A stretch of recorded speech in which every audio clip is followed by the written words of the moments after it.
Well, good morning, and thank you for joining me on another beautiful day, obviously a much cooler day in the world's greatest city. As a reminder, today is Election Day, and we haven't heard a lot about it, but today is a special election for the District 2 County Commission seat that was to fill the unexpired term of the late, great Commissioner Larry Gator Rivers. Chatham County's District 2 essentially fits entirely within the city of Savannah. So obviously this seat is very important critically and strategically to the city of Savannah. And so we want people to come out to the polls. We want to make sure that those voices are heard. So if you live in the 2nd District today, I hope that you will avail yourself of the opportunity to go to the polls in the 2nd District and make sure that you vote. Voting is your voice, and so we're encouraging people today from 7 a to 7 p to get out and to vote. Last week, the City Council held its first meeting of the month, and it was a marathon. It was 5.5 hours. It was daylight when we started, and it was evening when we finished, but we got a lot of good work done. The City of Savannah approved a partnership with the Galvin Foundation to acquire and to renovate the Kaya House from the Historic Savannah Foundation. This is an important cultural landmark in the city of Savannah, and it will be restored and once again assume its prominent role as a museum and a cultural resource in this community. And it's also a very significant property within the Collar-Brownsville community. The city's Cultural Resources Department and Municipal Archives Department will collaborate to provide programming and exhibits at the restored museum. The total cost of this project is $1.2 million. Council approved a $500,000 contribution toward this community investment, which means that the $700,000 is coming from somewhere else. So this is what public-private partnerships are all about, and this will be, our contribution will be secured with an interest in the property. The council also approved a new street designation, which will honor the legendary Beach High School basketball coach, Ronald Booker. Coach Ronald Booker Way will be located at Hopkins Street between Victory Drive and West 48th Street. Coach Booker has certainly contributed so much to the city of Savannah and to our young people over his storied career. As the women's basketball coach at Beach, he led the Bulldogs to 21 regional titles and 1 state championship. So this is an honor that's well deserved. And we'll announce a date for the dedication soon. The council also approved a 3-year extension on the contract with Chatham Area Transit, investing in the fare-free DOT shuttle. This is important to us because as we talk about the need for equity as it relates to transportation, of creating opportunities for people to move about this community independently, we've extended this service to the Carver Village and Cloverdale communities with plans to extend it further. This represents an opportunity of helping people to get to where they need to be, number one. Number two, also lessening our carbon footprint. And number three, relieving parking congestion in our downtown core. New to this contract renewal will be increasing the routes at the aforementioned Cloverdale and Carver Village, lowering the wait times. And so of all of the CAT offerings, the DOT shuttle has the highest ride numbers. And so we are happy to continue working with CAT on this important transportation initiative. And as always, you can watch our City Council meeting on our Facebook page, and you can find the full agenda at savannahga.gov. And of course, you can watch it on our award-winning SG TV. Yesterday, I had the pleasure of joining Governor Brian Kemp and many others from this community at the ribbon cutting of the new Amazon Center. They call it SAF 4, 640,000 square feet, 5 stories, $250 million investment, over 1,000 jobs, and what a phenomenal place this is. I tried unsuccessfully to place my prime order while I was in the facility to see how fast it would get to me. But I learned a lot, particularly about how the integration of people and robotics moves things through a lightning pace. I mean, it was just phenomenal to watch this operation. There are 3 facilities. This is the first in southeast Georgia and will help to increase the opportunities for people to receive their packages in a timely manner. It's also a great income generator, and for us, revenue generator, and so this is a great opportunity not only for the citizens of Savannah, but also our friends in Pooler and Port Wentworth as well. I want to remind everybody that this week our sanitation department has resumed recycling following the temporary pause after the storm, and all recycling carts should be used as normal. So remember, if you have excessive waste, you can always visit us at the single stream drop-off facilities to dispose of that waste at Dean Forest Landfill, 1327 Dean Forest Road, and at the Bacon Park Transfer Station at 6400 Skidaway Road. And as always, you can always find updates from our sanitation department at savannahga.gov. We were very saddened to hear of the passing of former Tybee Mayor Walter Parker. Walter Parker was a legend in my mind, certainly a friend of the city of Savannah. I've had the opportunity to know him for years. He was always very consistent. He was always very unwavering in his love for Tybee, but his understanding that we were part of a greater community. So my thoughts and prayers go out to his family, certainly to his colleagues in Tybee Island and those who loved him, and understand his services will be on Friday.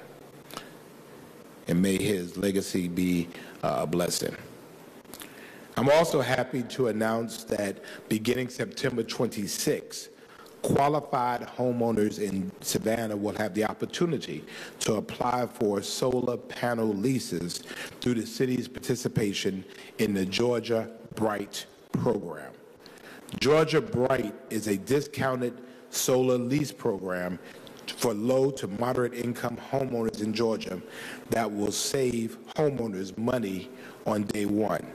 The city's participation in Georgia Bright was coordinated by the Office of Sustainability as a part of the city's 100% Savannah plan, which aims to help make the transition to renewable energy. So to qualify for this program, Savannah residents must own their own home, they must have a roof in good condition, they must meet certain income requirements. And to keep eligibility simple, the program has established a gross annual household income limit of $100,000 or less a year. So a total annual gross income limit of $100,000 per year or less. So to learn more about how to become a Georgia Bright home, visit Georgia Bright, bit.ly/Georgia Bright, or call 1-866-584-3651. 1-866-584-3651. We also have a great event coming up on September the 27th. The City of Savannah's Human Resources Department will be hosting a job fair for the Water Resources Department. So if you're looking for real rewarding work with a great organization, come and join Team Savannah and help us keep our community's water safe and clean. The job fair is on September the 27th at the Savannah Civic Center, of course, 301 West Oglethorpe Avenue from 1 p.m. to 6:30 p.m. And so we have a lot of positions available in a variety of things. So for more information or to find open positions with the City of Savannah, you can visit savannahga.gov. I'm happy to announce that Recreation and Leisure Services, again, has extended Daffin Park summer pool hours through September the 30th, which means you can enjoy all of our normal summer activities through the rest of the month, which includes lap swimming, parent and child time, adult wellness, recreational swimming, and water aerobics. And so visit savannahga.gov/aquatics for details and full schedule for these activities. And although the temperatures have cooled off significantly, it is still hurricane season. So I am again providing key reminders for this hurricane season. As we saw with the last storm, it is important for everyone to stay informed about what is happening with approaching hurricanes. So I highly recommend downloading the FEMA app to receive real-time alerts from the National Weather Service. This is a vital tool that will help keep you informed of the latest developments. And locally, I again recommend signing up for the SEMA alerts as well, and you can do that by visiting chathamemergency.org, chathamemergency.org. And so for more information on preparedness, visit ready.gov/hurricanes, ready.gov/hurricanes. And Savannah is all things jazz this week. The Jazz Festival is here, and that's always a great time, great week of opportunity, and so we look forward to spending time with Savannah Jazz throughout this week. So that ends my prepared remarks, and I will entertain any questions you may have. Good morning. Good morning. So this is about the police department. So This is about the police department? Yes. Are the 100 plus open police department positions officers or administration? 116 officers. Okay. And what is the city going to do to attract more candidates? Well, I think we've been talking about this almost every week. For us, we want quality over quantity. And so for us, it's about getting the right person. I think if we wanted to, we could fill those vacancies today. It does not suit us to have people who don't need to be police officers or don't deserve to be police officers, don't have the judgment or the acumen to be a police officer, My position is that we hire for quality. I think more importantly, we have 116 vacancies. We're very clear about that. There's not a police department, I think, in this state, certainly not one in the region, that's not facing issues of shortages. But I think the bigger story is that in spite of 116 vacancies, our crime is down, which means we're doing more with less. And so I salute our police department for the work that they do as it relates to really engaging the total person.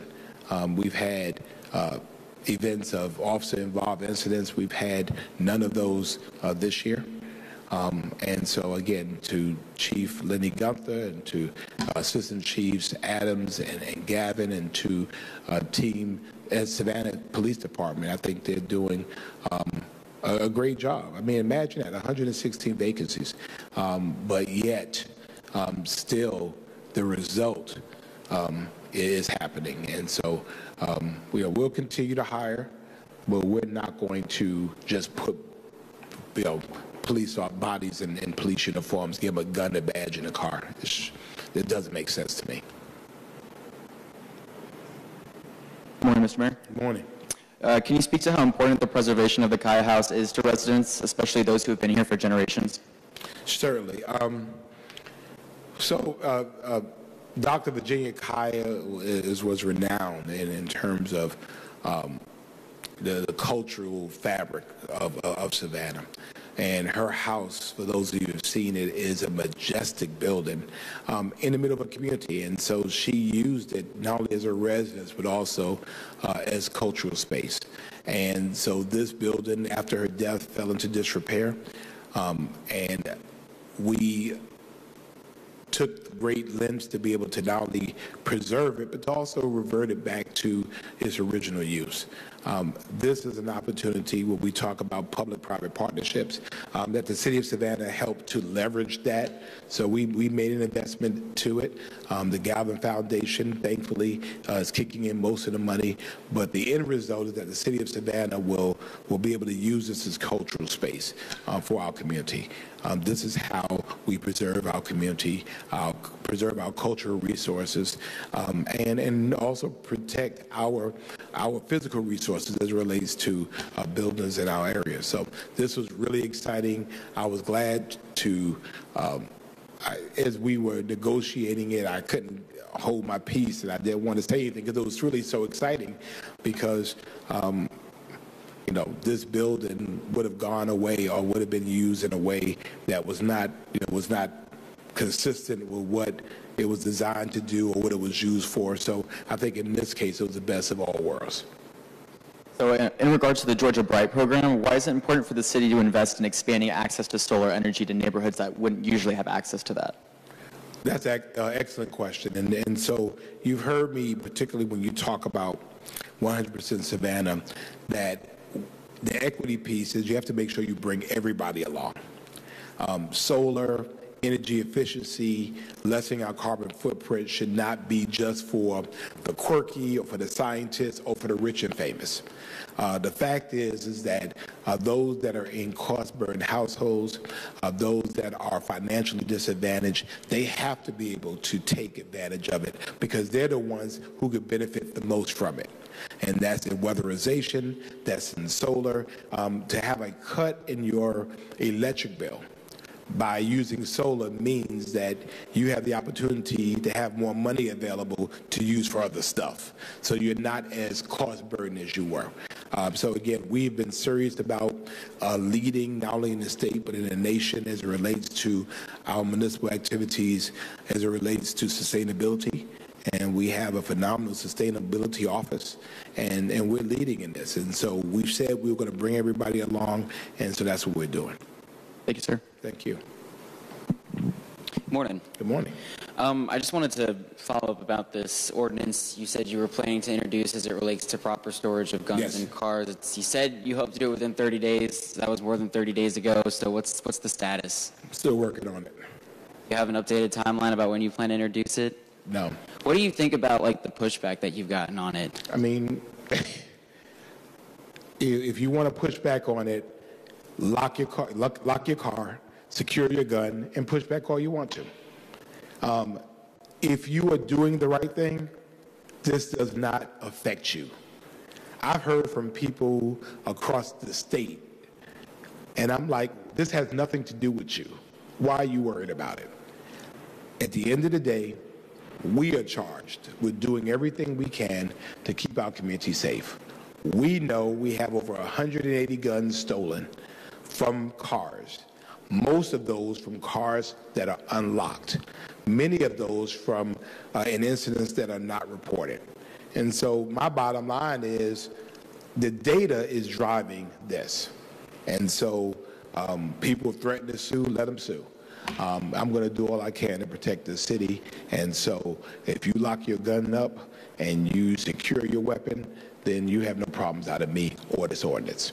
No timeline, though, on introducing Again, I'm engaged with a bunch of stuff. I was hoping within 30 days. I'm going through reviews of it. And so I'm hoping within the next couple of weeks to have it done. Again, it's just a lot of stuff is going on. I'm all over the place. Thank you. Thank you. Morning, Mr. Mayor. Good morning. Two questions. The first on literacy. Could you provide just kind of an update on Read Savannah and some examples of progress that task force has made? Thank you. Read Savannah is a task force that I commissioned to address the issue of literacy in our community. We know that about 85% of Savannahans have a high school diploma. We think it could be higher. We know that if you have a high school diploma, we know that your opportunities to earn a larger income is better. We know that.